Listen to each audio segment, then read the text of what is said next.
Okay? Now we said there are lots of different ways to monitor hydration, and we talked about the things like looking at urine color and stuff. But here are the major mechanisms by which we monitor hydration. A lot of people like to depend on thirst. Absolutely not. If you're thirsty, you're screwed. Okay? Thirst lags way behind hydration status. By the time you get dehydrated, is your body's last-ditch effort to tell you, hey, you need to drink something or we're going to be in trouble. Okay? That's not an ideal situation. Even worse than that, in people who perform heavy levels of work, who are acclimatized, if you will, to hot conditions, who do these kind of things routinely under large heat stresses, that thirst response is blunted. In other words, you won't become thirsty anywhere near as soon as somebody who is not used to doing what you're doing. Okay?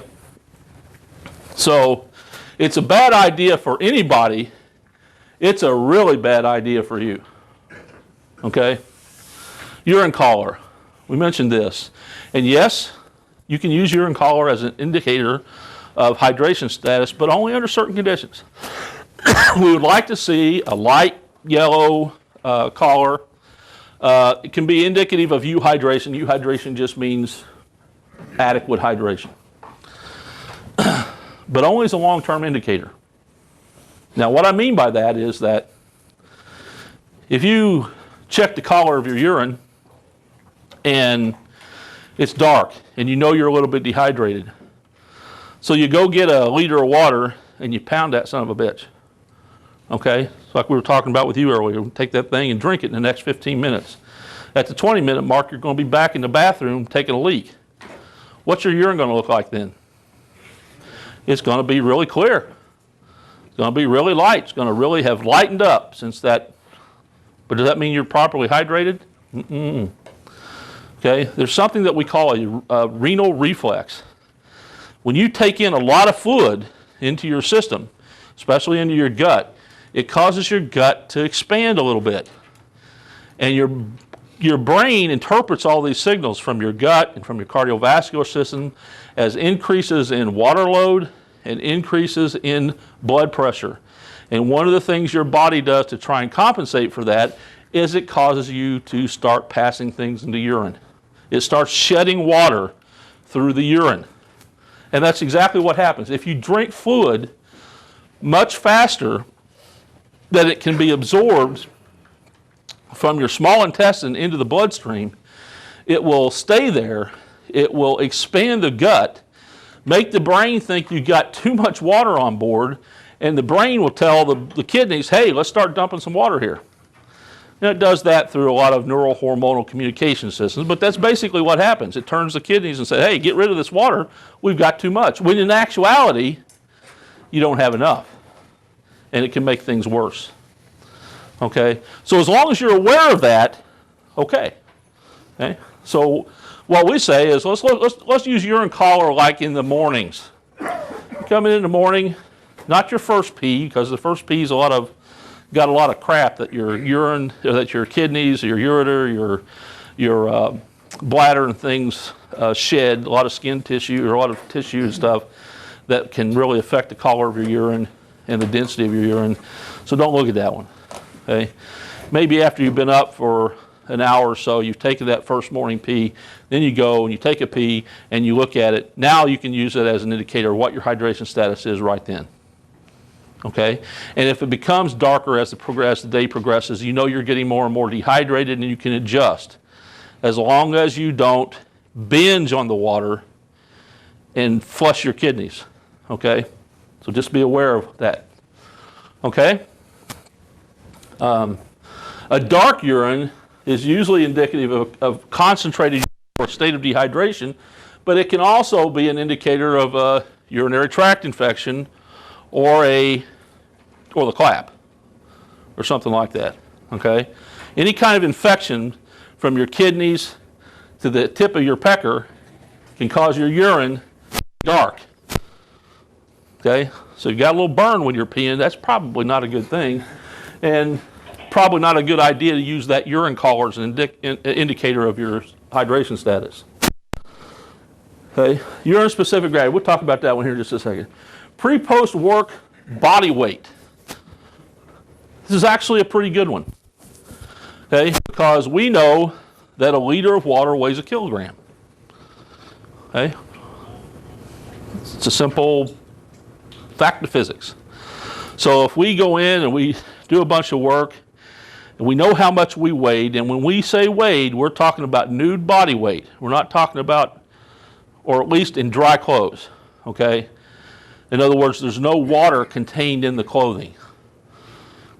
And you weigh yourself, you know how much you weigh, you go do a bunch of work, you come back, you weigh yourself again, your body weight has gone down, okay? You have to make sure that you've gotten rid of any of this clothing that's saturated with water, because it will make it look artificially, heavy. Okay, and you can interpret from that basically how much water you have lost and how much you need to put back into your system to get back where you were when you started. The only way that you can use this as an indicator of hydration status is if that initial body weight was taken when you know you were properly hydrated. Okay? If you weren't, if you were dehydrated when you took that initial body weight, all you're learning is how much you have to drink to get back to that same dehydrated state you started at. That's not what we want. Okay? So that's a good one to use. Okay? That's a good one. It's a good one for you to use. They're called field measures, and we like those things. It's a way for you to keep track of these things yourself. Okay? Let's talk about urine-specific gravity. This is something I mentioned earlier that we've used. Urine-specific gravity is basically, you can look at it as kind of the concentration of the urine.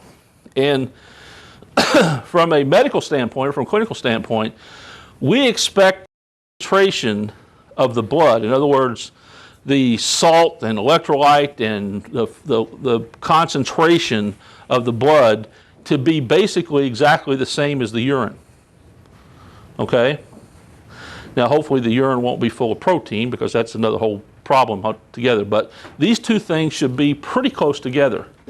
And so we like to use urine-specific gravity because it's easy to measure as an indicator of your osmotic state or your hydration state.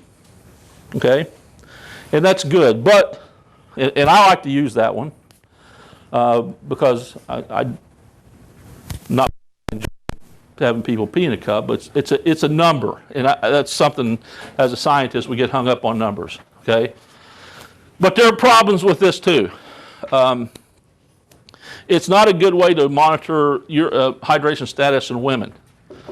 Why? Women's body weight fluctuates up and down because their body water fluctuates up and down with their menstrual cycle.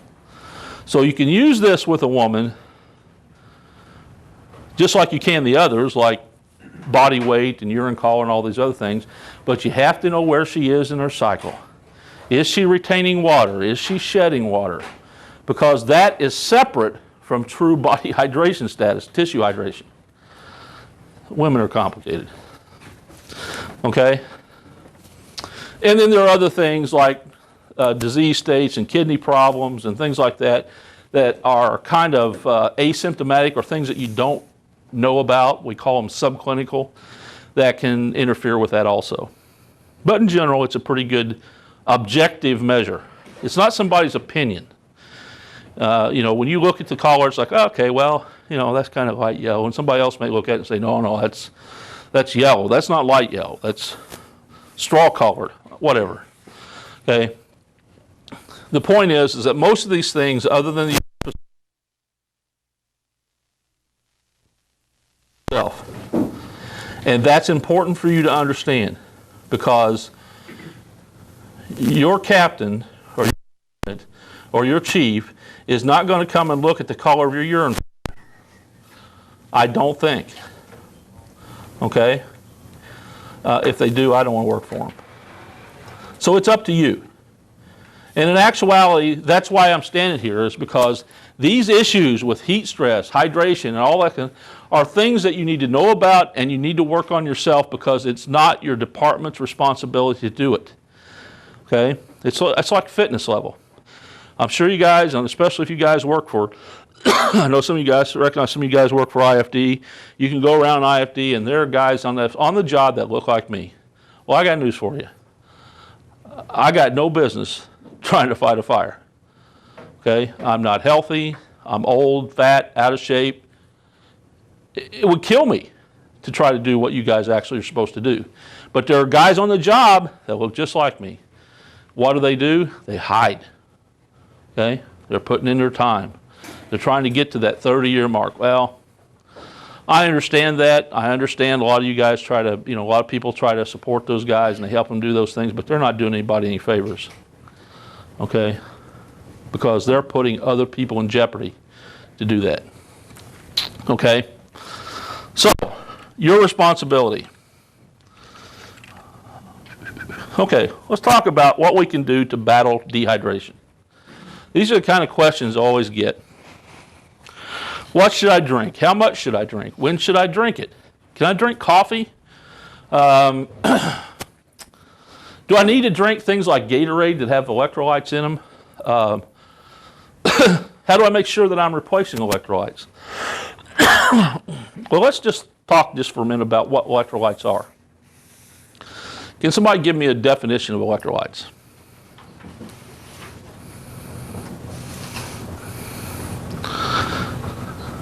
How about Nolan? Okay.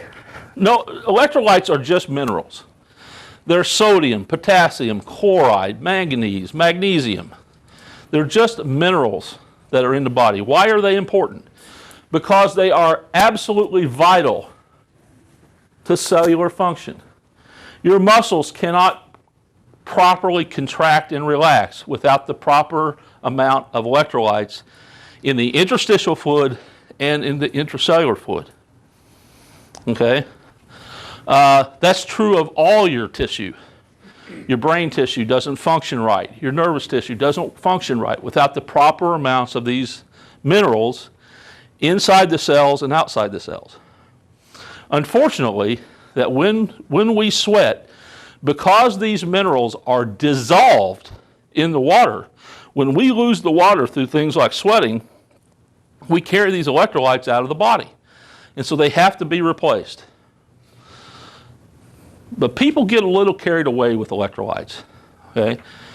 They'll go and they'll work and they'll sweat and they have a like a dark shirt or t-shirt on, and then they dries, it's got this salt ring on it. So, oh my God, look at all the electrolyte I've lost. Look at all the salt I've lost. Well, in actuality, that's very, very little. Okay? Your body is your body fluids are very concentrated in salt, and that's really not very much. It looks bad, but it's not very much. Now, I'm not saying you shouldn't replace electrolytes, because we have to. But what we find out is there are different strategies with hydration and electrolytes that we need to approach, especially under the working conditions that you guys deal with.